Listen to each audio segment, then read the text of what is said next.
Welcome to Northern Ireland. This was the shooting spot for that scene in Game of Thrones. Ha, just kidding. This isn't Northern Ireland. This is Whitehall, Michigan. Hi, little buddy. Hi. Don't gotta be shy. Hi. I found a turtle. Hi. Hey, little buddy. Can I pet you? Touch. Good turtle. Hi, turtle. And that's how you pet a snapping turtle. So a long time ago, you had your drug stores or your pharmaceutical stores. They were like your Walgreens of the day, if you will. But then someone had a drugstore and they were like, well, what else can we do for more money? Because people aren't always buying drugs. They came up with the idea of, well, what if we do like selling soda?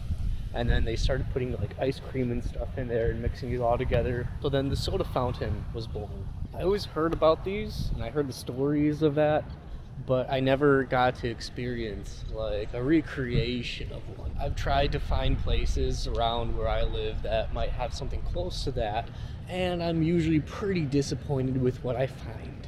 But here in Whitehall, Michigan, I accidentally discovered a place that seems to be rather authentic to what the experience might have been like back in the day, with a couple added bonuses. Like, I saw that they have sandwiches and other hot foods that I don't think that they had when they had the soda fountains in the old style drugstores. So I want to experience that today. And they get it from the pharmacy. Well, now we can't put phosphoric acid in these because the FDA, the federal drug, whatever, they can't regulate it, and so we can't do it anymore. It has to be done in a factory or whatever. So now we just do carbonated water and syrup. So they're a little sweeter and a little flatter than bottle pop. And I grew up on this kind of pop, so that's the kind I like. I don't like canned or bottle pop. It takes my breath away. It's too carbonated. You know what I mean? I don't mind carbonation, but like when people are like, oh, that soda was sitting out, it's flat now, it's like, what do you mean? It's still good. It's still good, yeah. So anyway, now I do Coke in a can because I threw more Coke away because people who are diehard Coke drinkers would say, your Coke tastes a little flat. And I said, well, that's the way it is. And so now I'll take, if they want a cherry Coke or a chocolate Coke or a vanilla Coke. Chocolate Coke. Chocolate Coke, that was popular when I was a kid. I've never been to a place like this before, so I don't even know, what is the difference between a phosphate and an ice cream soda? Well, phosphate just homemade pop, soda pop. Okay. It's just syrup and carbonated water. Okay. And an ice cream soda is kind of like a fancy float. A float is the pop with ice cream dropped in it. The ice cream soda is the original thing that they made at soda fountains. And so you put the syrup in and you mull the ice cream into that. Then you push the thing back and it makes it foam up. And then we add 2 scoops of ice cream and then whipped cream. So if you had root beer float and root beer soda and put a straw and close your eyes, you wouldn't taste any difference. But it's just the presentation. It looks, fancier. Cool, let's do that. Okay, which kind? Ooh, that's those flavors: chocolate, vanilla, strawberry. That's a good question. I see you have like butterscotch for the sundaes. Is it possible to do a butterscotch ice cream soda? Sure. Oh, sweet. How you're kind of filming it? Yeah. Yeah, this is like a historical landmark. Okay. Maybe you didn't even know. There's pictures and stuff. We have a museum over here that's amazing. It talks about the history of this area. I'm not from here, but my wife and I moved here, and just the historical relevance of this. We actually had, this area was big into lumber. Lumber was what made this area, and actually they were called lumber barons, and you kind of hear names, Hackley, Mears. Who are those? What are those names about? We don't know, do we? Mears was a lumber baron, so was Hackley. Okay, so Hackley, let's see, you go to Muskegon and you'll find, there was a hospital, Hackley Hospital. There's a museum, and there's colleges and schools. Pan over here real quick. All right, and this is just how it used to be done. This is the renaissance of your age and learning how things used to get done, and it's not really being taught. Right here, you're coming out, and this is great. You're getting your feet wet in the real area of your history. and we don't want to lose our history. No. And this is great that you're sharing this. Just how did you used to make ice cream and soda and all that? So Right. It's great.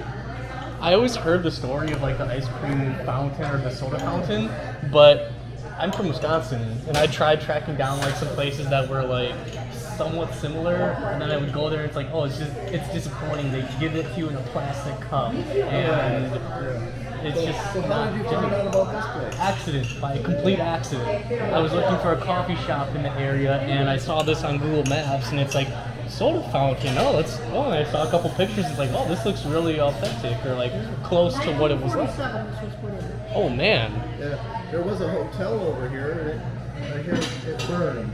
Yeah. Oh. They put it out, and there's some drawings and pictures of it. This is kind of one of the museums, but there's a museum over here of what it's like to live in this area.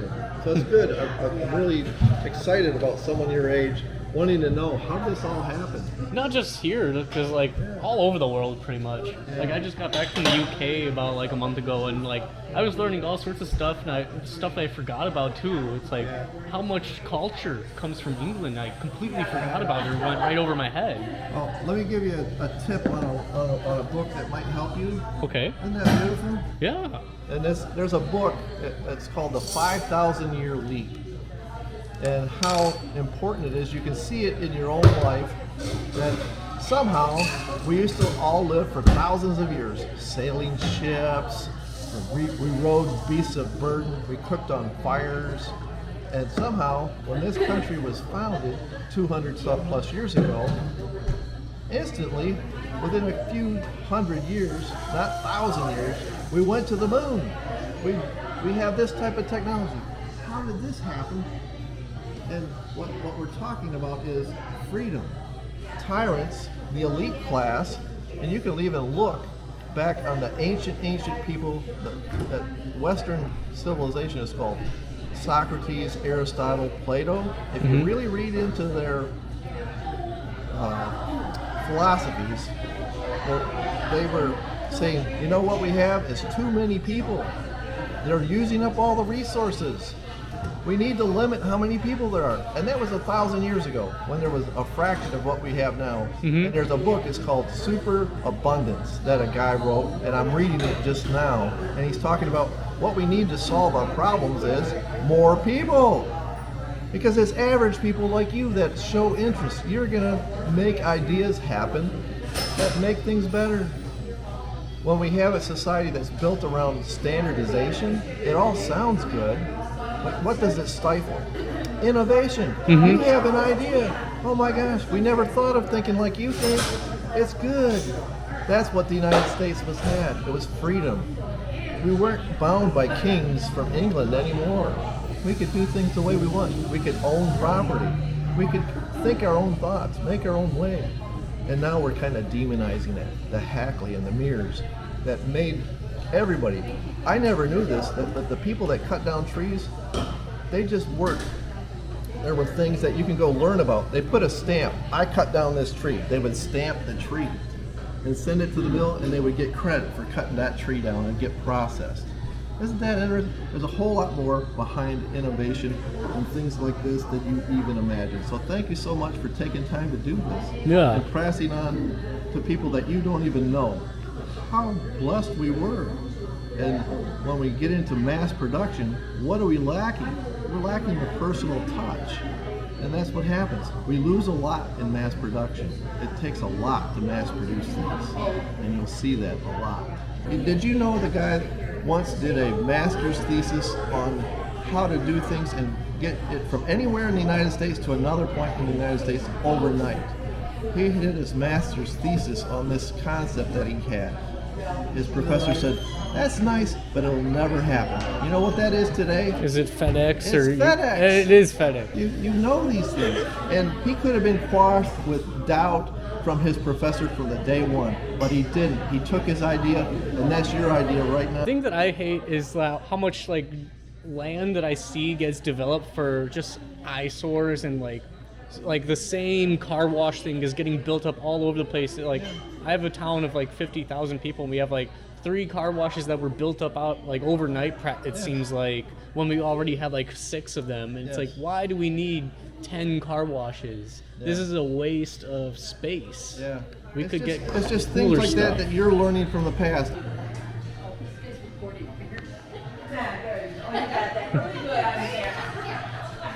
She just told me that this is the original prescription counter. This is not a replica of a pharmacy. This was a pharmacy.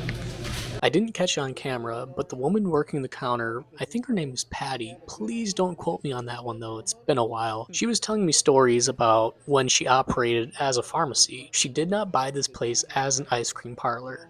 This was her pharmacy. She operated this as a real pharmacy. She was telling me stories about what it was like to operate as a small pharmacy and how over time the increase of all the different drugs made it more convoluted and complicated, and how insurances can make prices a little bit funky.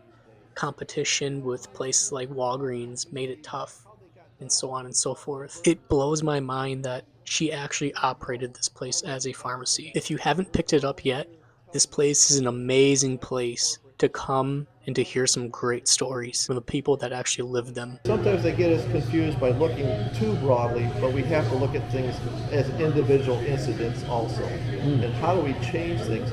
Sometimes it's very small. Small changes like what you want to do, changes like we've talked about with FedEx. Now it's really big, but it started out as a small idea. There's a book that I have, it's old, it's called Bowling Alone. You should get it. It shows how connected these people in history used to be. There were clubs you've never heard of, called the Moose, the Elks, the Oddfellows, the Masons.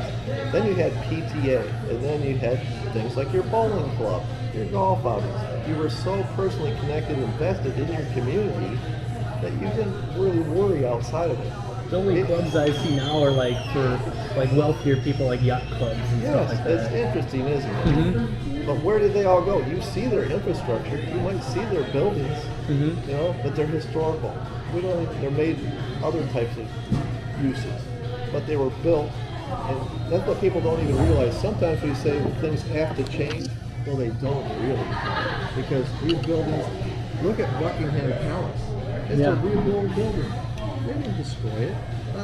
The Capitol buildings that we have today, we won't destroy them because they're historical landmarks. But how many buildings today get disposed of like they're disposed of? Like you're talking about. You have the right path. You're on the right path. Ask questions.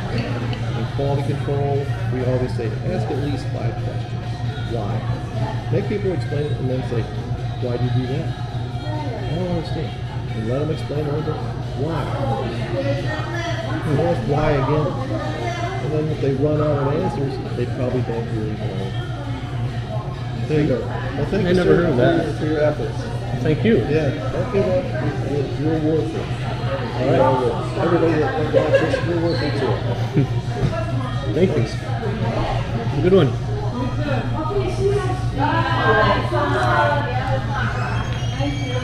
The stories you come across while traveling and exploring.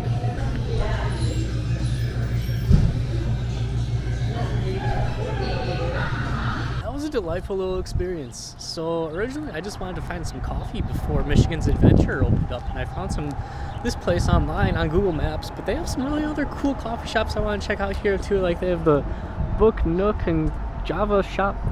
That looks pretty cool. And she was telling me that every October they have the pumpkin roll. Pumpkin roll is where they have this contest where they roll pumpkins down the hill or something like that. And they have all sorts of pumpkin food, pumpkin cheesecake, pumpkin soup, pumpkin sandwiches, etc., etc., etc. So if you're going to come to Whitehall, come for pumpkin roll.